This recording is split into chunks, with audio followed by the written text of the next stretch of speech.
Bagi siapa yang berharap untuk bertemu dengan Allah hari kiamat nanti, masuk ke dalam surga dan selamat dari neraka, dan ingin berzikir dengan Allah dengan zikir yang benar.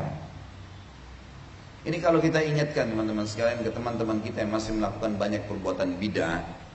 Bid'ah lawan daripada sunnah. Gak apa-apa, ini kan baik. Saudaraku, Rasulullah SAW, kiaimu, gurumu, suri tauladanmu, utusan Allah pencipta langit dan bumi tidak lakukan. Kamu bilang tidak apa-apa? Ini gimana caranya? Kalau begitu berarti guru kamu lahir. Karena semua muslim dari suku manapun harus gurunya satu orang saja. Nabi Muhammad SAW. Lalu kenapa harus ada perselisihan? Kadang-kadang dibumbuhi lagi dengan hadis-hadis palsu.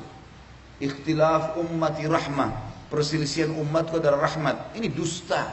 Gak pernah ada hadisin dari Nabi SAW. Masa Nabi suruh kita berselisih? Sementara dalam hadis yang lain sahih riwayat Bukhari, riwayat Muslim, hadis sahih kata Nabi SAW, orang mukmin seperti tanaman yang saling merapat satu sama yang lain. Orang mukmin seperti satu jasad. Kalau luka sedikit maka seluruh tubuhnya demam. Hadis yang sahih mendukung kita untuk bersatu. Hadis yang palsu menyuruh berselisih. Mana yang harus diikutin? Ini enggak apa-apa. Berselisih pendapat enggak masalah. Subhanallah. Wahyu jelas. Apa kata Nabi SAW waktu beliau sebelum meninggal? Taraktu fikum amran. Ma in tamassaktum bihima lan tadillu abada. Kitabullah wa sunnati. Saya akan meninggal nih, kata Nabi SAW. Saya tinggalkan buat kalian dua pedoman utama. Kalau kalian berpegang teguh pada keduanya, kalian tidak akan pernah sesat. Kata ulama, sesat, berselisih, menyimpang, saling musuh-memusuhi tidak akan pernah terjadi kalau kalian berpegang pada itu. Kata Nabi SAW, Kitabullah wa sunnati. Ikuti Al-Quran dan sunnahku. Lalu hadis yang sahih yang jelas sekali. Kata Nabi SAW, Yahudi terpecah menjadi 71 golongan. Hati-hati, nanti akan ribut tuh mereka. Nasrani juga 72 golongan. Sayangnya kalian juga akan terpecah menjadi 73 golongan. Lebih banyak lagi. Kalau kata Nabi SAW, yang 73 itu, yang Yahudi Nasrani sudah pasti masuk neraka. Yang 73 pun dari kalian akan masuk neraka semua tuh. Masuk neraka dulu, nanti baru masuk surga. Tapi masuk neraka dulu. Kecuali satu, kata Nabi SAW. Ada satu yang masuk surga tanpa hisab. Para sahabat penasaran, ya Rasulullah, siapa yang satu tuh? Kata Nabi SAW, makana ana alaihi wa ashabi. Orang yang mengikuti ajaranku dan sahabat-sahabatku. Kembali ke mereka. Al-Quran turun kepada siapa? Nabi Muhammad SAW. Nabi Muhammad ajarkan kepada siapa? Sahabat Nabi. Selesai. Ini konsep kita. Sekarang umat Islam gak mau tahu. Oh itu zaman Nabi dan sahabat sudah kuno dulu. Tinggalin aja. Subhanallah. Kalau begitu Anda mau belajar wahyu dari mana? Kalau mau buat ajaran silakan. Muncul Ahmadiyah, muncul liberal, muncul ini. Semuanya dasarnya penolakan terhadap landasan awal agama. Sudah jelas, mau jaluri silakan. Nabi SAW sudah ingatkan, ini bukan perkataan saya. Semuanya masuk neraka tuh, kecuali satu, yang berpegang pada apa yang saya ajarkan dan sahabat-sahabat saya. Sudah cukup. Pelajari dari Nabi SAW, bagaimana pendapat sahabat, kembangin. Udah, itu saja. Sekarang banyak orang subhanallah lebih pintar daripada Nabi Muhammad SAW. Kenapa saya bilang begini? Ada sebuah buku saya tulis. Judulnya Kiaiku Muhammad, kiai Anda siapa? Untuk meluruskan banyak pemahaman. Banyak di Indonesia ini kiai-kiai, ustad-ustad, siapalah julukan mereka, melakukan perbuatan-perbuatan dalam Islam yang baru. Gak ada. Di generasi awal Islam gak ada. Gak Nabi contohin, gak sahabat contohin. Mereka ngarang-ngarang. Ditanya, kenapa Anda lakukan itu? Adakah contohnya? Gak ada sih. Terus kenapa? Kan baik. Kan bagus. Kan ini syiar. Alasan beragam macam. 1001 alasan dicari. Bukannya, oh iya tidak ada landasan. Tadi ingat hadis Nabi, dua pedoman, Al-Quran dan Sunnah. Ada landasannya nggak? Ada ayatnya nggak? Ada hadisnya nggak? Pernah disampaikan nggak? Nggak ada. Mereka sendiri ngakuin nggak ada. Baik, kenapa dilakukan? Bagus, baik. Syiar. Ini berarti sama saja dia mengatakan, maaf Rasulullah, saya lebih ngerti daripada anda. Rasulullah SAW gak contohin terus dia mau kerjain gimana nih? Hanya alasan baik. Bayangkan kalau semua orang beralasan ini baik, ini syiar, lalu mereka mau leluasa melakukannya. Kira-kira yang tertinggal dari agama apa? Nggak ada lagi. Sudah nggak murni dan diwahyu itu. Padahal ingat sabda Nabi tadi awal saya sebutkan, dua pedoman. Kalau kalian berpegang teguh pada keduanya, tidak akan pernah sesat, tidak akan susah. Ini Nabi waktu mau meninggal disampaikan sallallahu alaihi wasallam. Kitabullah wa sunnati. Ingat Al-Quran dan sunnah. Ustaz, kiai, habib, siapapun depan anda kalau menyampaikan sebuah, ini lakukan ini ya.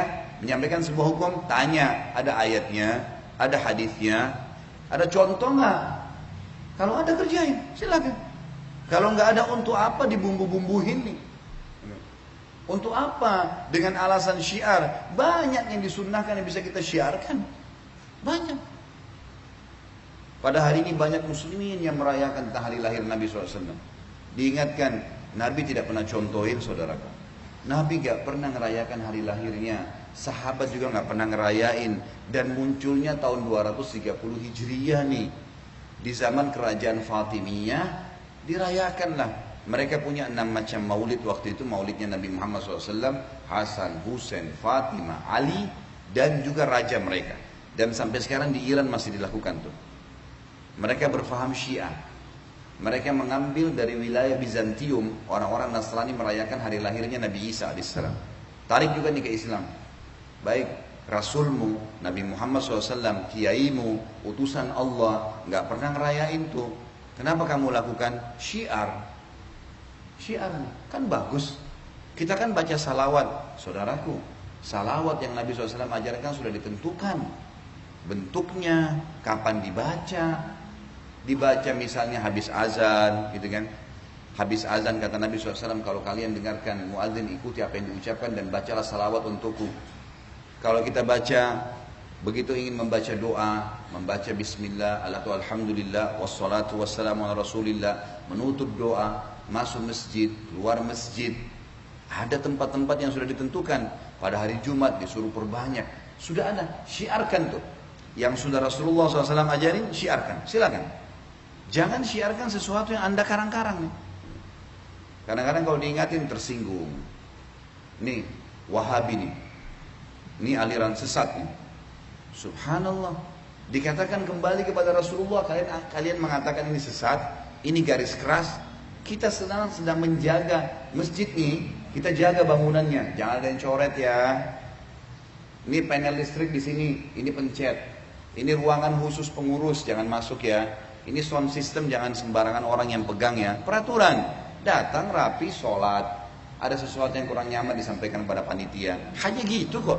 Untuk jaga kemurnian Islam. Semua ya, direntet dalam sejarah Nabi SAW dan para sahabat, terutama Khulafaur Rasyidin.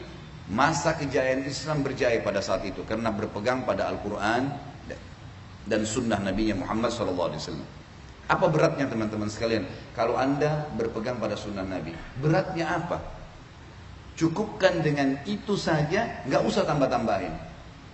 Selesai. Kan bisa ya? Tapi orang-orang nggak mau, dibumbu-bumbuhin. Hadis yang lain, kata Nabi SAW, Alaikum bisunnati wa sunnatul khurafa'ur rasyidun al-mahdiyun min ba'di. Berpegang pada sunnah-sunnahku yang aku contoh-contohkan, dan sunnah khulafaur rasyidin Abu Bakar, Umar, Uthman, Ali radhiyallahu anhum ajma'in. Addu 'alaiha bin nawajid. Pegang teguh pada keduanya walaupun dengan gigi geraham kalian. Nabi SAW sudah tahu nih, nanti ada orang buat-buat nih yang tidak bertanggung jawab, suka ngarang-ngarang. Kata Nabi, berpegang teguh walaupun dengan gigi geraham kalian. Wa iyyakum wa muhdatsatil umur, dan hati-hati jangan tambah-tambah nih agama, gitu kan. Fa inna kulla muhdatsin bid'ah, semua yang ditambah-tambah itu perbuatan baru dalam agama. Wa bid'atin dhalalah, perbuatan baru pasti membawa pelakunya pada kekeliruan. Kenapa keliru? Kenapa sesat? Karena tidak ikutin panduan wahyu. Allah maunya A, B, C, D, kerjain ya. Tinggalkan Z ya, dan seterusnya. Ini nggak boleh. Baik, sudah ada jelas panduannya. Enggak, datangkan yang lain. Nggak bisa, nggak akan ketemu. Anda kerja di perusahaan, pimpinan perusahaan bilang, Senin pakai baju putih, Selasa pakai baju kuning, Rabu pakai baju hitam. Datang jam 7 pagi, keluar jam 5 sore. Ada pegawai datang, Senin pakai baju hitam. Rapi, tapi baju untuk hari Rabu tuh. Diingatin nggak mau gimana? Keluarin. Nggak diterima, nggak ada gaji, nggak ada pekerjaan.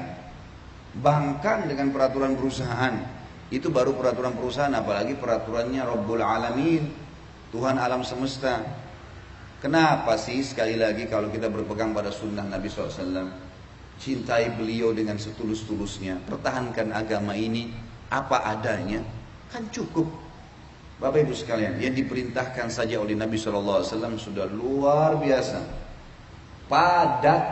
Ya. Kalau mau yang panjang pun ada yang panjang.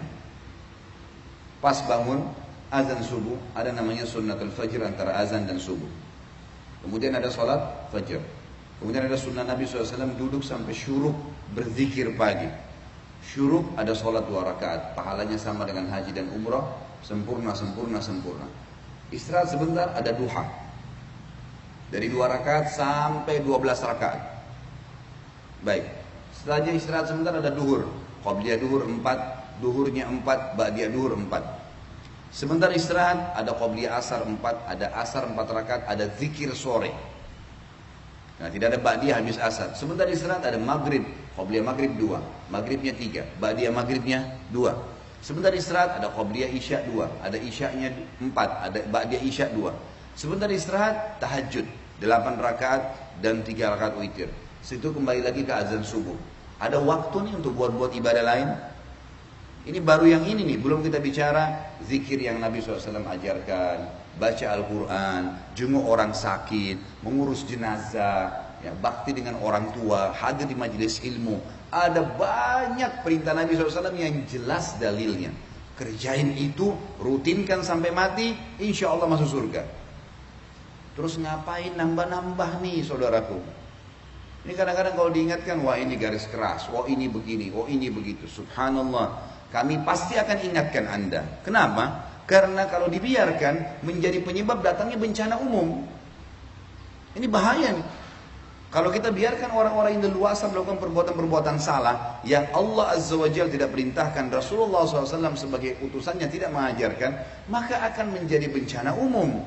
Berbahaya kalau datang.